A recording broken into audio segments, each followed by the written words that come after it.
What are you? You! We've got ourselves a big problem. Oh, this is so very embarrassing. If only you'd spare me from having to endure this shame. But where are my manners? I still have yet to even introduce myself. I am Baphomet. I am in charge of the future transplant surgery on behalf of the rulemakers, as well as post-surgical care. Future transplant. So it was you! You made all the others like that. Thank you for so politely introducing yourself to one such as I. It is impressive how quickly I found favor with you. I did indeed work on the others. I was involved with the surgery performed on every one of your friends and companions.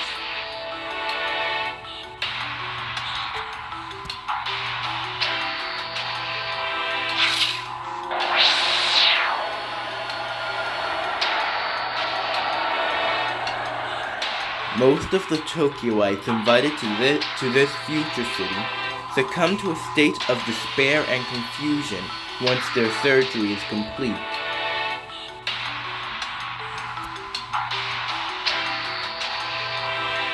How can you be so cruel? And why? What is there for you to gain? You have my solemn word that I, as a surgeon of well, truly love all human beings. That's much of the reason I dedicate myself in service to the professor. Wow! You love humans, huh? Maybe you and I are on the same page even if we're reading different books. What is it that you like about humans? Or do you just like toying with us? Nobody asked you, Nyarl. Nyarl, zip it!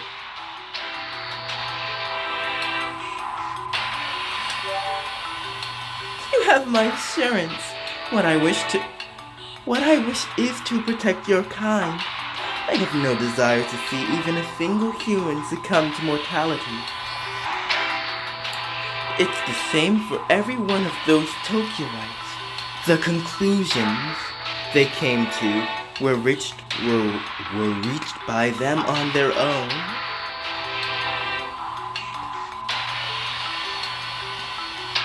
They asked their future memories. What if I were to return to my former game? What would become of me? And the future memories respond. Total annihilation. There is no future for you in that timeline. The same response came back when any question was posed. Every time it turned out that there is no future for this game. Knowing that, why would they return to you? That's all there is to it. That's the extent of the cruelness I've engaged in. I am always looking to the future and planning my next move accordingly. I wish you could understand this as well. But without receiving a future transplant yourself, you cannot. And you won't do that, will you?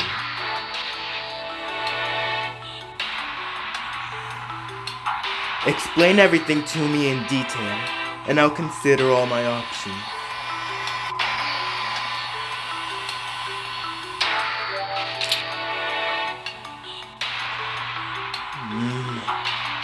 That's a bit of a problem, I'm afraid.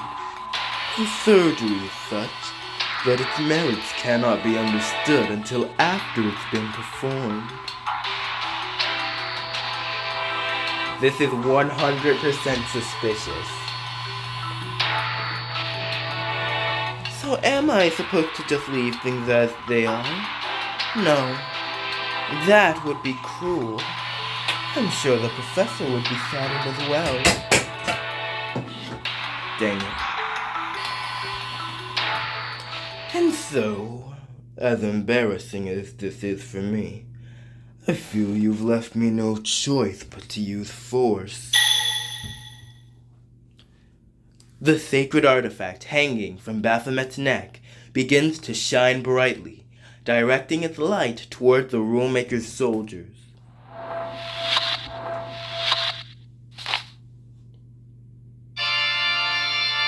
Oh, dear Baphomet, you are divine, gorgeous, and larger than life.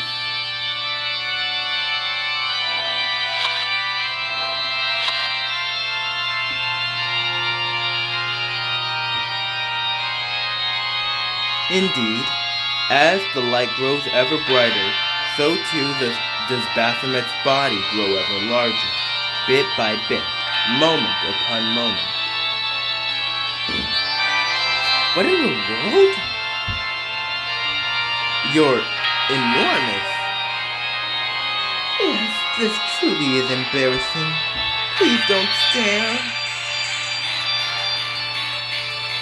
It's such a disagreeable rule, don't you think? Gathering up all the desire others feel toward me and making it a part of myself.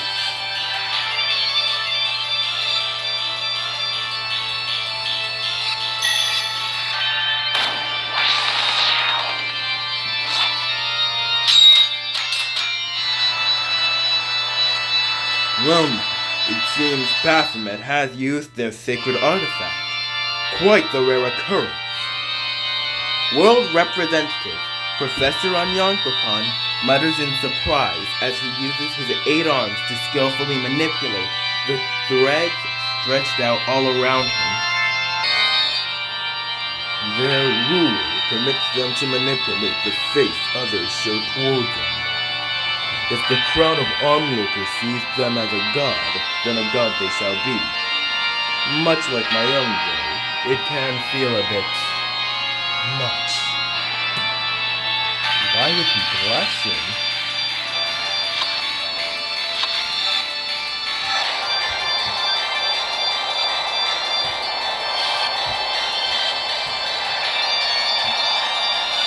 Baphomet continues to grow larger and larger until their arms virtually encompass the entirety of your surroundings, verily trapping you. Oh, it's just so embarrassing to accelerate the desires of these onlookers and have them see me like this.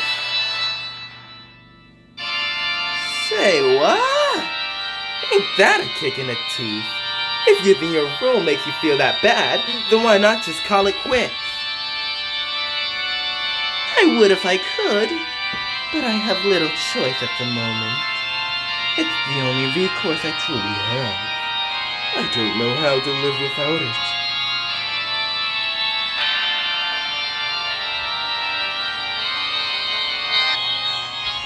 Honestly, this level of political turmoil is just too much.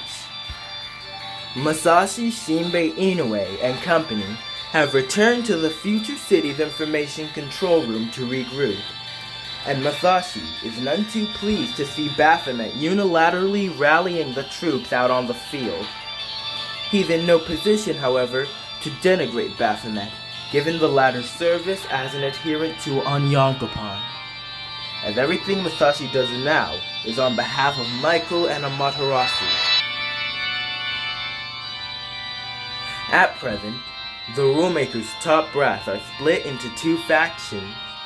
As a result of their alliance with the Yurakucho entertainers, the other world representatives all harbor serious doubts about the direction the Rulemakers are headed. Ahura Mazda and Horus have each taken a step back, and Korpoker's distrust of Michael has become ever more pronounced. Additionally, Michael and Amaterasu have found themselves able to exercise no pull over Onyankopon whatsoever, and should his support wane, even were the seventh world representatives to step in and pick up the slack. The two of them would still lose majority favor 3-4. It's far too easy to divide our ranks, and it only seems to be getting easier by the moment. It's a systemic issue, no matter how you look at it. It's all too similar to how things have been with us dog warriors.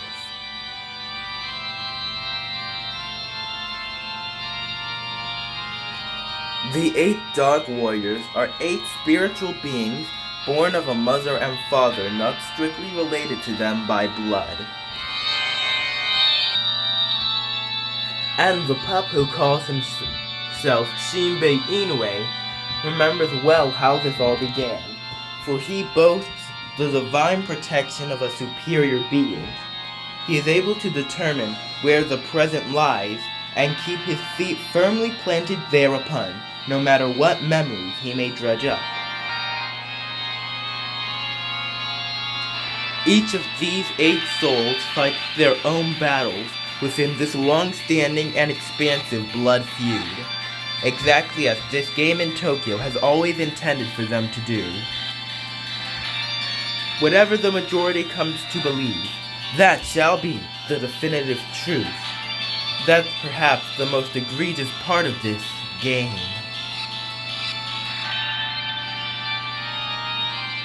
As each loop begins, every single faction attempts to build up their military might within their own portal. They then attempt to lure others to their side through coercion, propaganda, and shows of force alike. Looking to their opponent's next moves, they seek to stay one step ahead, but their viewpoints never quite align, and this trend only accelerates with each new ability granted in Tokyo by way of the rules brought over from the 23 other worlds. It's not unlike chess, where the moves grow in complexity and consequence as the game progresses, and as they do, they take different forms, often being called plays.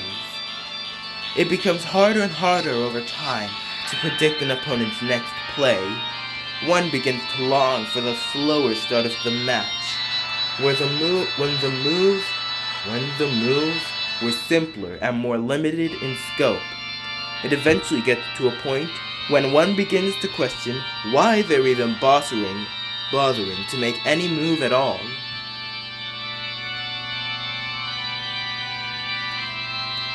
It's by this token that those two felt justified in taking such a drastic step as to mobilize the Yurakucho entertainers. And as a result, that guild has now committed a grave violation of their duty as an administrative force within the game. This has left a gaping void within the administration as a whole. Are we truly expected to just turn a blind eye to a portion of the rulemaker's actions? Ever since the incident in Yurakucho, Christine has been thoroughly out of commission. It seems to be from a broken heart over the loss of the one and only individual who ever saw her for who she really is. And Alice is concerned that if the Game Masters should follow suit, there's every reason to assume they'll meet the same fate. Alice maintains that the Game Masters must never lower themselves to the level of common players under any circumstances. A god is, by definition, a being who exists far beyond our reach. And everyone needs a god of their own, someone to watch over them, someone to define their existence. I'm ashamed to admit that all I truly want is someone to help me reach my potential. Even just a single guiding light would do. But I have no such god.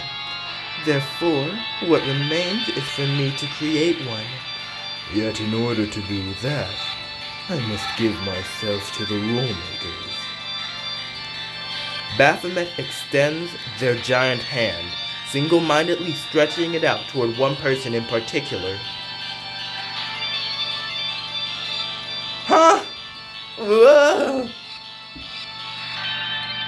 Guildmaster of the Asakusa Gurus, Sanzo Minarikawa, the only known recipient of the future transplant surgery, whose body, whose very being, has ever flat out rejected it.